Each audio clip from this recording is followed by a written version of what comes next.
Assalamualaikum warahmatullahi wabarakatuh. Bacaan dalam salat semuanya menggunakan bahasa Arab. Banyak umat Islam berasal dari berbagai penjuru dunia dan tak semuanya bisa berbahasa Arab. Sebagian orang pun berpikiran jika bacaan-bacaan salat bisa menggunakan bahasa Indonesia. Menurutnya, Allah Subhanahu wa Ta'ala pasti paham walaupun kita menggunakan bahasa apapun.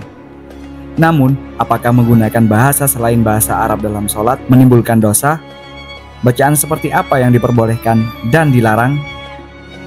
Benarkah ada bacaan ketika dibaca bisa menyebabkan kita mendapatkan dosa?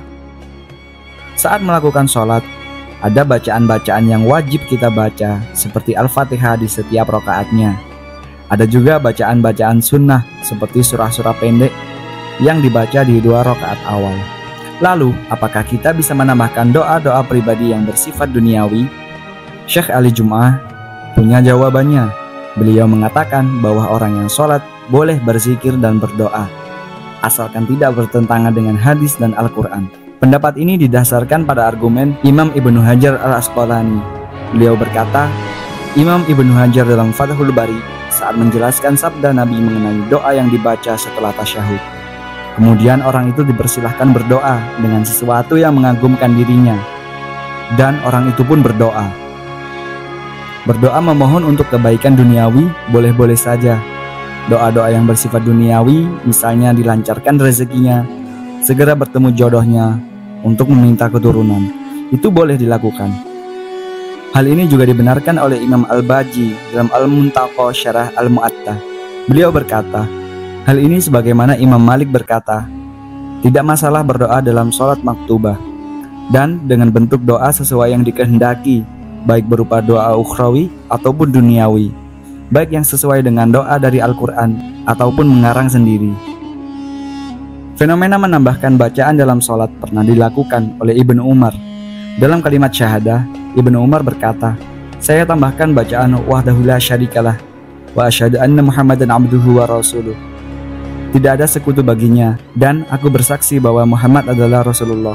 Kita mungkin sudah melakukan sholat selama puluhan tahun, tetapi ternyata ada fakta penting yang harus kita ketahui mengenai surah-surah yang dibaca setelah Al-Fatihah dalam sholat. Selama ini mungkin kita terbiasa membaca surah-surah pendek tanpa memperhatikan urutannya. Ternyata hal ini berbeda dengan yang dilakukan oleh Rasulullah SAW. Beliau sangat jarang membaca surah-surah yang pendek, misalnya An-Nas atau Al-Falah, kecuali dalam perjalanan. Saat sholat subuh, Rasulullah SAW terbiasa membaca surah Qaf pada rakaat pertama dan surat Ar-Rum pada rakaat kedua. Beliau juga pernah membaca surah At-Takwir. Begitu juga dengan surah Al-Zalzalah. Rasulullah SAW memilih membaca surah yang tergolong panjang ketika sholat. Hal ini pernah dialami sendiri oleh salah seorang sahabat dari Abu Sa'id Al-Khudri. Ia berkata, suatu ketika sholat zuhur ditunaikan, lalu seseorang pergi ke perkampungan Baqi dan ia melaksanakan aktivitasnya di sana. Kemudian ia berwudu lalu mendatangi jamaah sholat dan Rasulullah SAW masih berada pada rakaat pertama. Karena saking panjangnya apa yang beliau baca. Hadis riwayat Muslim. Selain itu, Rasulullah juga memilih surah secara berurutan. Hal ini dibenarkan oleh Imam An-Nawawi dalam kitab At-Tibyan.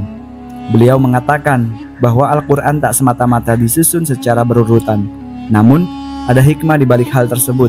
Karena itu, sudah sepatutnya ketika kita membacanya mesti berurutan. Hal ini juga berlaku ketika sholat, misalnya membaca surat Al-Baqarah di rakaat pertama, kemudian di rakaat kedua membaca surah Al-Imran, begitu seterusnya. Dan bagaimana jika pada rakaat pertama kita membaca surah An-Nas? Imam Nawawi meriwayatkan, sebagian ulama mengatakan setelah membaca surah An-Nas dilanjut dengan surah Al-Baqarah pada rakaat kedua. Lalu bagaimana jika ada orang yang setelah membaca surah An-Nas di rakaat pertama kemudian malah membaca surah Al-Ikhlas di rakaat kedua? Imam Nawawi menyatakan bahwa hal ini tidak dihukumi boleh, walaupun ada sebagian ulama yang juga membaca surah-surah secara tidak berurutan di dalam sholat. Akan tetapi, sebagian ulama lainnya tetap tidak menyukai orang yang membaca Al-Quran tanpa memperhatikan urutan. Ada pengecualian dalam membaca Al-Quran secara berurutan dalam sholat. Sebab Ada beberapa surah yang dianjurkan untuk dibaca pada sholat-sholat tertentu. Misalnya, sholat subuh pada hari Jumat disunahkan membaca surah As-Sajdah pada rakaat pertama dan surah Al-Insan di rakaat kedua. Beda lagi ketika kita sedang mengajarkan anak menghafal surat-surat pendek. Boleh urutannya dimulai dari surah An-Nas dan berlanjut sampai di surah Ad-Duha. Hal ini memudahkan anak-anak untuk menghafal. Saat sholat jamaah, imam akan membaca surat Al-Fatihah, kemudian dilanjutkan dengan surah-surah pendek yang dipilih. Bagaimana jika surah yang dibaca itu tidak kita hafal? Apa yang harus kita lakukan? Tugas makmum adalah mengikuti imam. Saat imam membaca salah satu surah dalam Al-Quran, setelah membaca Al-Fatihah, makmum cukup mendengarkan saja. Namun ada pengecualian ketika imam membaca surah At-Tin. Hal ini dijelaskan dalam hadis Rasulullah SAW ketika imam membaca ayat terakhir. Bukankah Allah hakim yang seadil-adilnya? Maka makmum menjawab, iya, saya menyaksikan hal itu. Hadis riwayat Abu Daud dan At-Tirmidzi. Jika kita perhatikan, semua bacaan sholat itu berbahasa Arab. Padahal tidak semua umat Islam fasih menggunakan bahasa Arab. Sebagai orang yang tinggal di Indonesia, bahasa Arab bukanlah bahasa ibu kita. Sedangkan bacaan sholat dan doa-doa semuanya menggunakan bahasa Arab. Bagaimana kalau kita belum menghafal bacaan sholat dalam bahasa Arab? Apakah boleh menggantinya dengan bahasa Indonesia? Dalam sholat kita sudah diperintahkan untuk mengikuti cara sholat Rasulullah SAW. Kerjakanlah sholat sebagaimana kalian melihatku melakukannya. Hadis riwayat Bukhari.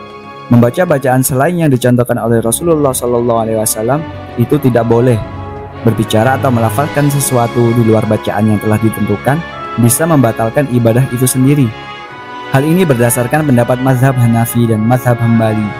Sedikit berbeda dengan mazhab Syafi'i dan Maliki yang berpendapat jika seseorang mengeluarkan perkataan saat sholat itu tidak membatalkan ibadah jika alasannya adalah lupa dan perkataan yang keluar pun hanya sedikit.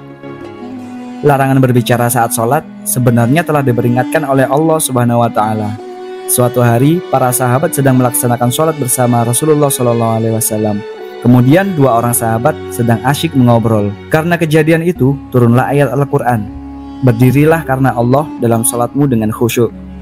Al-Quran Surat Al-Baqarah ayat 238. Rasulullah SAW tidak pernah memberikan keringanan perihal bacaan sholat yang berbahasa Arab. Namun ada solusi yang ditawarkan. Dalam kitab Sunan Abu Dawud, Rasulullah memberikan cara bagi orang-orang Arab terdahulu yang belum hafal Al-Fatihah. Beliau bersabda, dan jika tidak bisa berbahasa Arab, hendaklah bertahmid, bertakbir, dan bertahlil. Ada ibadah yang tak bisa ditawar-tawar.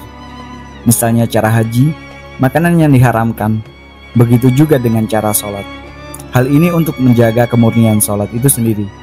Kesimpulannya, dalam melakukan ritual sholat, semuanya harus dilakukan dengan bahasa Arab. Tak ada tawar-menawar dalam hal sholat, baik dari gerakan maupun bacaannya. Wallahu a'lam bishawab. Wassalamualaikum warahmatullahi wabarakatuh.